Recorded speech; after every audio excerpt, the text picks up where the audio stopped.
let's talk about some odd parts. When you order your parts, they're going to come on a list. Now, I took my list down to the local steel supply. I have all the parts I need to build it, except I did have to buy a few pieces. But you can take your list down, and the guy said, yes, we will cut all those pieces, because there's some 12-inch pieces, there's some larger pieces, but I think that what you're going to find is, if you are going to go ahead and get the parts to build this backhoe, if you have any room at all, go ahead and get a full length, or get something that's going to work for other things, because that's what I did. I built a few backhoes, and each time I do it, I would always get extra steel, and it's cheaper if you don't have to have it cut. But he told me, the guy at the steel supply said, we would cut this list. This is a good list. We're going to have to charge for each cut, and then they're going to give you a whole bunch of steel parts. So if you want to do it that way, that is not a problem. Here, I'll show you one of the pieces that I got. Believe it or not, this is the steel post that goes up through the center that the backhoe pivots on. The price of steel has gone up a little bit. This was 65 bucks. And I was flabbergasted, but that is what it is. Estimate. This was probably the most expensive part. Then I got some 2-inch by 3/16 wall. A 20-foot length of it was $160. I've never paid more than like $40 or $50 for a length of steel. The 1.5 by 1.5 by 1/8-inch angle iron, a length of that was 32 bucks. Crazy high, but when you really think about the cost of the steel for as opposed to the rest of the machine, that's not a bad price. So that brought up to the steel is going to be probably around $400. I'll try to get a little closer on it when we're completely done with it and I put every part into it that I need to put in. Now here's the next thing. I'm going to talk about some other parts. Here's an odd part. It's an old propane tank. They're everywhere. You can't throw them away. They are perfectly good steel. What I do is see how it has this beautiful curve. These make wonderful buckets. I cut out a section that I need.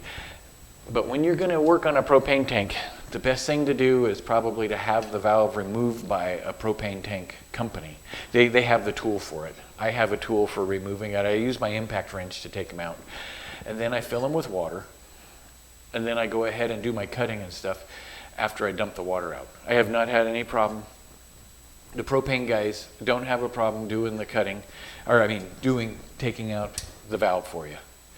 That's probably the best thing to do if you were going to do this. And this curve on this bucket, if I was trying to reproduce this curve it's a little bigger than a 1/16. It's a .010, which is between an 1/8 and a 1/16. And if I was to try to make this curve, it would take some expensive equipment or a lot of time pounding, and then you wouldn't end up with such a beautiful little curve. So this is the best way that I've found to make a bucket. And you can make a 6-inch bucket or a 12-inch bucket out of this 5-gallon propane tank. Just remember, safety first, have the valve removed, fill it with water, and then you can work on it all you want. The next thing is this bicycle seat. You have to have somewhere to sit, and I found that the bicycle seat allows your legs to move on each side of it. But to get the parts to build a bicycle seat, you would have to, the easiest way to do it is just to get an old bicycle, which I found this one down the street. I grabbed it, I cut off this part of it, then I weld it to a bracket that goes on the square tube. There we go. I'll probably cut this off, get it all set, get it all done.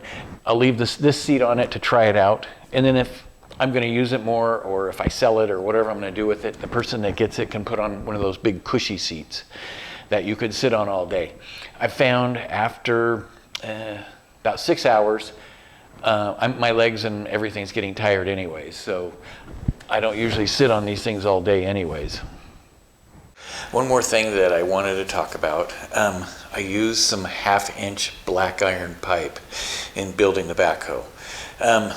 I did some research before I did any building.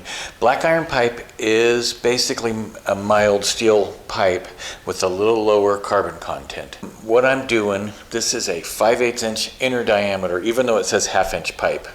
It's a 5/8 inch inner diameter, really nice to weld, nice to grind. I'm going to go ahead and use it, and it makes great bushings and all those kind of things. So it saves you a lot of drilling since it's already the right size for all of our bushings. Okay, so keep that in mind. There's a lot of people that will say, well, this is just pipe, but from what I have read about it, it is basically just mild steel.